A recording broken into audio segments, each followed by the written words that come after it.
dalam hal menyajikan dokumen perencanaan yang bagus dengan data yang efektif dan bisa mendukung dokumen perencanaan. Ini penting sekali karena nanti juga hasil akhirnya pasti akan dinilai sebagai angka kredit karena di Permen 4 masih diatur soal pengelolaan data ini sebagai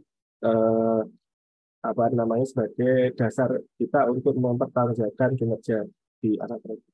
Bapak Ibu, terima kasih pertanyaannya. Materi di-share nggih, Bapak Ibu siap. Kami akan membagikan materi, tetapi nanti akan dibagikan pada kurang lebih sekitar 30 menit sebelum acara selesai. Jadi mohon Bapak Ibu bersabar, kita menyimak bersama presentasi yang sangat baik, sangat bagus dari mentor kita bersama dari Pak Fendi Wihatmalo. Beliau sudah berpengalaman, kalau saya lihat di LinkedIn-nya itu sudah berpengalaman 25 tahun pengalamannya sebagai perencana. Bahkan kalau angka kreditnya sudah sulit mencapai karena sudah over.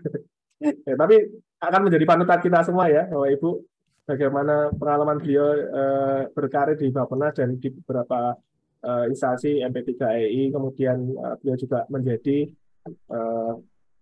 pengajar tamu di beberapa universitas. Pengalaman beliau secara akademis dan praktikal, mari kita dengarkan bersama. Pak Randy, apakah sudah bisa dimulai, Pak Randy? Sudah hadir, Mas. Oh, sudah hadir. Mas tadi itu. Oh, siap. Enggak, Pak Randy. Sulit ketemu di Jogja, lalu ketemunya di sini, Pak. Oh, saya boleh. Minggu lalu iya. Saya ya. Iya, saya malah sering keluar. Iya. Monggo Pak Randy, waktu dan layar kami persilakan. Senyamannya dan semaksimal mungkin Pak Randy. Terima kasih. Monggo. Baik, terima kasih Mas Imam. Senior kami Pak Heri Suhermanto, Pak Ketum, Pak Idewa Gede Sugi Hamrete, teman-teman semua, para peserta yang saya hormati dan saya muliakan. Assalamualaikum warahmatullahi wabarakatuh. Waalaikumsalam warahmatullahi wabarakatuh. Alhamdulillah, pada pagi ini kita bisa menimba ilmu di hari Sabtu. Tadi sudah disampaikan sebetulnya oleh Mas Imam, harusnya kita bersama keluarga, tapi kita harus melototi monitor untuk bisa bersama-sama menimba ilmu pagi ini. Insya Allah ilmu pagi ini bisa membawa berkah buat Bapak Ibu dan membawa manfaat buat pekerjaan.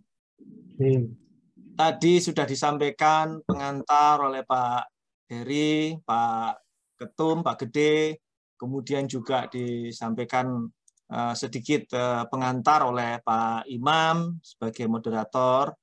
Tadi sudah disampaikan, wah ini berarti banyak sekali memang PR-PR yang harus diselesaikan dengan cara teman-teman harus memahami manajemen data.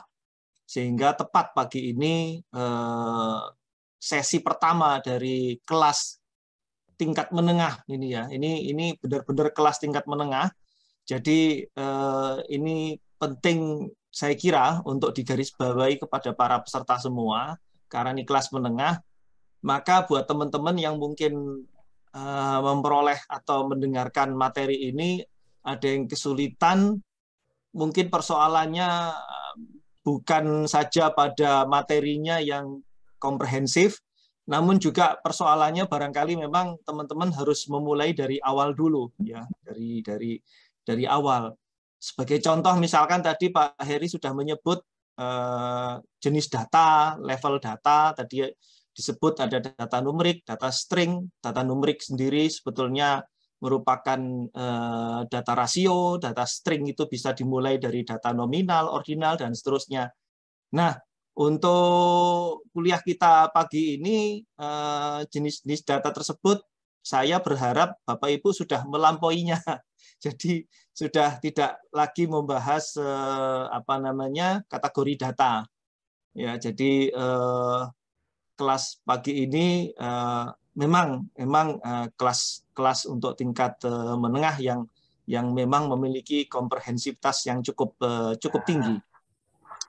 Baik teman-teman, saya sudah memiliki materi kira-kira materi saya ini meskipun judulnya itu pengantar, namun tebelnya itu 200 halaman. Jadi saya berharap bisa diselesaikan dalam 2 jam, lalu kemudian kita 1 jam tanya jawab. Namun bila kita tidak bisa menyelesaikan dalam 2 jam, ataupun setelah tanya jawab juga masih belum selesai, maka saya kira kita bisa melanjutkan pada sesi yang lain, nanti bisa dikelola bersama oleh BNPTI bersama SPMI. Baik teman-teman, para peserta semua, materi saya berjudul Panduan Teknis Manajemen Data Pembangunan. Ini sebuah pengantar. Ini disampaikan dalam kelas online, meskipun saya memahami kelas online ini memiliki sangat banyak keterbatasan, terutama yang pertama adalah tentu keterbatasan face to face itu membawa pengaruh psikologis kepada pemahaman transfer of knowledge-nya dari pengajar kepada peserta. Ya, ini ada hambatan psikologis. Misal pengajar tidak bisa memperhatikan gestur tubuh atau wajah, raut wajah dari peserta untuk memastikan apakah peserta ini paham apa enggak terhadap materi. Ini kita nggak tahu ya. Jadi sepenuhnya pengajar percaya kepada peserta bahwa peserta serius 24 jam gitu ya, 60 menit gitu, 120 menit benar-benar serius membuka telinga, mata dan pikiran kepada materi. Nah, teman-teman semua, seperti biasa, materi-materi saya selalu saya sampaikan disclaimer bahwa materi ini bukan kebenaran mutlak. Artinya teman-teman masih bisa memberikan masukan konstruktif kepada materi saya. Kemudian juga perkembangan ilmu pengetahuan itu dapat saja menjadikan materi ini ketinggalan zaman, sehingga tidak update, ya, sehingga tidak up to date. Sehingga kalau teman-teman memiliki pengetahuan lain yang lebih update dari beberapa item substansi, saya kira bisa disampaikan dalam forum hari ini. Materi ini diorientasikan kepada perencana, ya, sehingga yang bukan perencana saya kira akan kesulitan untuk memahami sebagian dari materi ini. Ini sudah saya sampaikan tadi ya. Jadi materi ini memang diorientasikan kepada perencana pembangunan.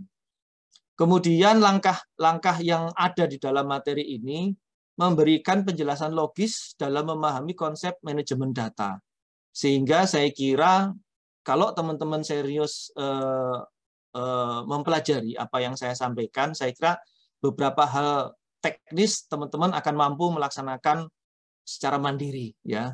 Namun tentu keberhasilan mahasiswa atau peserta dalam memahami materi ini terletak pada teman-teman sendiri, kepada mahasiswa peserta sendiri untuk serius mempelajari dan berlatih dalam praktek. Tanpa mempraktekkan, kalau hanya mendengar dan melihat saja, akan sulit buat teman-teman untuk menerapkannya dalam lingkup pekerjaan. Dan yang terakhir, materi ini tidak mewakili pandangan atau kebijakan suatu lembaga atau instansi tertentu. Ya, jadi ini murni pengembangan profesi yang saya lakukan ya dalam rangka untuk memberikan pengetahuan lebih luas kepada yang lain, ya baik secara pekerjaan maupun secara profesi. Baik teman-teman, saya akan memulai. Pertama adalah mengenai manajemen pembangunan. Manajemen pembangunan itu tidak lain dan tidak bukan, ya pendahuluannya adalah terletak pada penerapan Undang-Undang 25 tahun 2004 tentang Sistem Perencanaan Pembangunan Nasional. Nah, di dalamnya terdapat suatu siklus, meskipun namanya siklus perencanaan pembangunan nasional, namun pada hakikatnya di dalamnya itu merupakan siklus manajemen pembangunan. Nah ini, di dalam siklus manajemen pembangunan ada 4 simpul utama yang paling penting, yaitu yang pertama adalah simpul penyusunan rencana. Ya, simpul penyusunan rencana ini ditandai oleh kegiatan teknokratik perencanaan pembangunan hingga sampai pada penyusunan rancangan dokumen rencana pembangunan.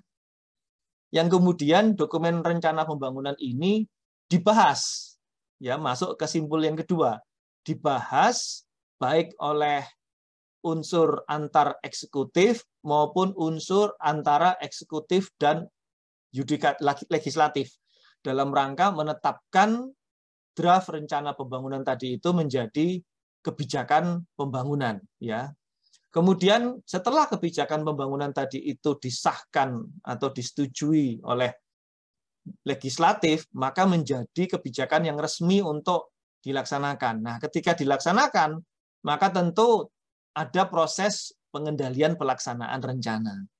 Nah, sembari proses pelaksanaan rencana tadi itu dilaksanakan, ya, itu dilakukan proses pemantauan dan evaluasi, sehingga masuk ke simpul yang keempat, yaitu evaluasi pelaksanaan rencana. Ya, nah, empat simpul ini yang karena namanya adalah sistem perencanaan pembangunan nasional, maka 4 simpul ini disebut sebagai subsistem. Sehingga dalam sistem perencanaan pembangunan atau yang sebetulnya ini adalah sistem manajemen pembangunan, maka kita menyebut simpul-simpul ini menjadi subsistem penyusunan rencana, subsistem penetapan rencana, subsistem pengendalian pelaksanaan rencana, dan subsistem evaluasi pelaksanaan rencana. Ya. Nah, karena pada saat penyusunan sistem perencanaan pembangunan ini itu berbasis pada kinerja, pada hasil, pada produk, maka kita harus memahami masing-masing subsistem ini harus dilakukan secara profesional sehingga produknya jelas. Nah, produk-produknya itu apa aja di masing-masing subsistem. Nah, hari ini kita akan mempelajari secara terperinci. Nah, dalam sistem perencanaan pembangunan nasional, Bapak Ibu, ya, karena ada 4 subsistem, di mana masing-masing subsistem ini bekerja berdasarkan kerangka regulasi yang tersedia, ya. Dimulai dari subsistem penyusunan rencana, itu kita bisa menemukan minimal ada Undang-Undang 25/2004 ya tentang sistem perencanaan pembangunan nasional, kemudian juga ada Undang-Undang 17/2003 tentang keuangan negara, kemudian juga ada Permendagri 86 tahun 2017 tentang tata cara penyusunan dokumen rencana, pelaksanaan rencana, evaluasi rencana, perubahan rencana, ya yang judulnya panjang itu. Juga ada beberapa produk turunan, produk regulasi turunannya yang paling penting adalah misalnya Peraturan Pemerintah 17 tahun 2017 tentang sinkronisasi perencanaan penganggaran pembangunan nasional, ya. Nah, kemudian di subsistem penetapan rencana, ya, kerangka regulasi yang bekerja adalah Undang-Undang 1/2004 tentang perbendaharaan negara, kemudian juga Undang-Undang 27 tahun 2009 tentang struktur tentang susunan dan kedudukan MPR, DPR, DPD dan DPRD, kemudian juga ada Undang-Undang APBN tahun berjalan, ya, yang setiap tahun Undang-Undang APBN itu berganti, ya. Jadi Undang-Undang APBN 2021, Undang-Undang APBN 2002, 2023 dan seterusnya, ya. Nah, kemudian di subsistem pengendalian pelaksanaan, kerangka regulasi yang juga masuk menjadi payung dalam pelaksanaan pengendalian ini, dalam implementasi pengendalian pelaksanaan rencana ini, seperti Perpres 54 tentang pengadaan barang dan jasa yang sekarang sudah diubah menjadi Perpres 86 tahun 2018 tentang pengadaan barang dan jasa, ya. Kemudian juga ada PP 39 tahun 2006 tentang tata cara pengendalian evaluasi pelaksanaan rencana pembangunan dan seterusnya. Sehingga dari kerangka regulasi tersebut kita bisa menjadikan kerangka regulasi tersebut pegangan buat kita, referensi buat kita sebagai perencana pembangunan untuk menyusun kebijakan pembangunan. Kemudian subsistem yang keempat yang bekerja adalah kerangka regulasi yang bekerja adalah Undang-Undang 15 2004, kemudian Undang-Undang 17 2003 tentang keuangan negara, Undang-Undang 15 2004 itu tentang pemeriksaan pengelolaan dan tanggung jawab keuangan negara, terus kemudian juga peraturan pemerintah 60 2008 tentang sistem pengendalian internal pemerintah dan seterusnya ya. Nah, kerangka regulasi yang saya sebutkan tadi tidak berhenti di situ. Banyak Bapak Ibu. Saya pernah melakukan kajian konstitusional terhadap peraturan-peraturan mulai dari level undang-undang dasar, undang-undang, PP, termasuk peraturan presiden sampai ke peraturan kabupaten kota ya. Nah, sampai peraturan presiden itu saya sampai peraturan menteri. Sampai peraturan menteri itu saya pernah menemukan sampai sekitar 58 regulasi sampai level keputusan menteri atau peraturan menteri.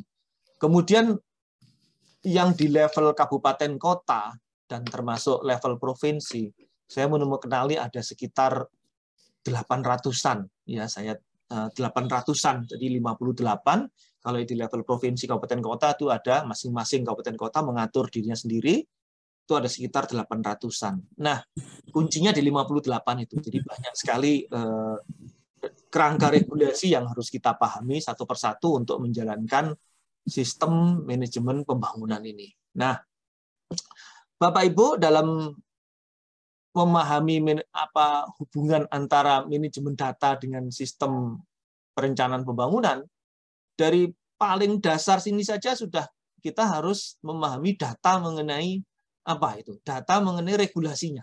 Nah, kita harus tahu itu Bapak Ibu, sehingga daftar regulasi apa saja yang berlaku pada masing-masing subsistem ini itu adalah data.